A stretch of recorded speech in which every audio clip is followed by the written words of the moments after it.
जर त्यांना ह्या मागचा बोलवता धनी कोण माहीत नसेल तर त्यांनी गृहमंत्री पदाचा राजीनामा द्यावा। हे सगळं घडवणारे कोण आहेत? हे तुमच्या सरकारचा हिस्सा आहेत का? तुमच्या आजूबाजूला कोणी बसले आहेत का ज्यांना महाराष्ट्र अस्थिर अस्वस्थ करून काही वेगळं राजकारण करायचं आहे? गृहमंत्री म्हणजे तुम्हाला जमत नसेल मग गृहमंत्रीपद तुमच्याकडे असून काय फक्त गोट्या खेळायला आहे?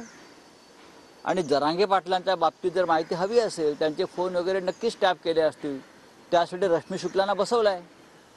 अनुभवी आहेत त्या या बाबतीत, कोण कोणाला फोन करत आहे, कोण कोणाशी बोलत आहे, कोण कोणाला सपोर्ट करत आहे, हे या राज्यामध्ये रश्मी शुक्ला डीजी यांच्यापेक्षा जास्त कोणाला माहीत असणार। त्याच्यामुळे गृहमंत्र्यांनी आपल्या ज्या अनुभवी डीजी आहेत या संदर्भात त्यांच्याशी चर्चा केली पाहिजे की या मागचा बोलवता धनी कोण आहे, कोण कोणाला फोन करत आहे, ते फोन करणारे आपल्या सरकारमध्ये आहेत का, ते काही काड्या लावत आहेत का, ते महाराष्ट्र पेटवायला निघाले आहेत का? या संदर्भात जर राज्याच्या गृहमंत्र्यांकडे माहिती नसेल तर मला असं वाटतं हे राज्याचं दुर्दैव। फडणवीसांवरती जो आरोप केले, कारण त्यांची जी भूमिका जर बघितली तर त्यांना डायरेक्ट गोळ्या घालणे, मला गोळ्या घालणार आहेत, मला मारणार आहेत, ही जी त्यांची आक्रमक जी ही बहुतेक ही जी भाषा आहे ही भारतीय जनता पक्षाकडून घेतलेली दिसते। जरांगे पाटील हे एक साधे कार्यकर्ते आहेत, जरांगे पाटील एक गावातले कार्यकर्ते आहेत, ग्रामीण भागातले कार्यकर्ते आहेत। त्यांच्या भाषेकडे लक्ष देऊ नका, त्यांच्या भावना समजून घ्या इतकंच मी म्हणेन। ते काय फार व्हाईट कॉलर मुंबईतले नेते नाही आहेत, ते गावाकडले नेते आहेत। त्यांची भाषा काय, तुमच्याकडे भाजपमध्ये जे सुशिक्षित नेते कडक इस्त्रीचे बरं का, त्यांच्या भाषेकडे लक्ष द्या। त्यांची कोणत्या प्रकारची भाषा आहे, एकमेकाला संपवण्याची भाषा आहे, पोलिसांसंदर्भातली काही भाषा आहे, खतम करण्याची भाषा आहे, ही भारतीय जनता पक्षाची भाषा। या राज्यात भाषेची संस्कृती आणि संस्कार जर कोणी बिघडवला असेल तर तो देवेंद्र फडणवीस यांच्या नेतृत्वाखालील भारतीय जनता पक्षाच्या एका टोळीनं बिघडवलेला आहे।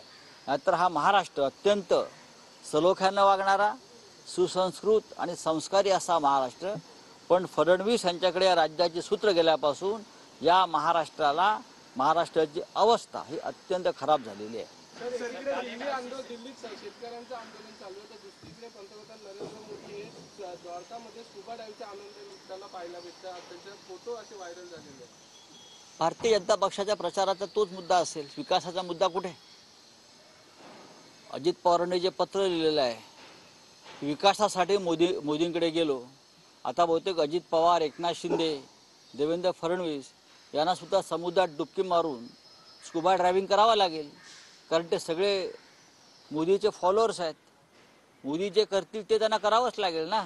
आता प्रत्येकानं कोणता समुद्र, कोणती नदी उडी मारायला ही शोधून ठेवावी। अजित पवार कदाचित धरणात उडी मारतील।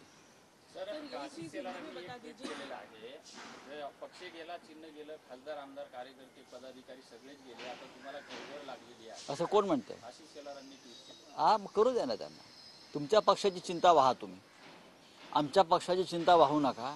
आमची मशाल आणि आमची तुतारी बरं का, आणि हात या तिघांचं जे मनोमिलन आहे आणि वंचित बहुजन आघाडी आमच्या साथीला आहे।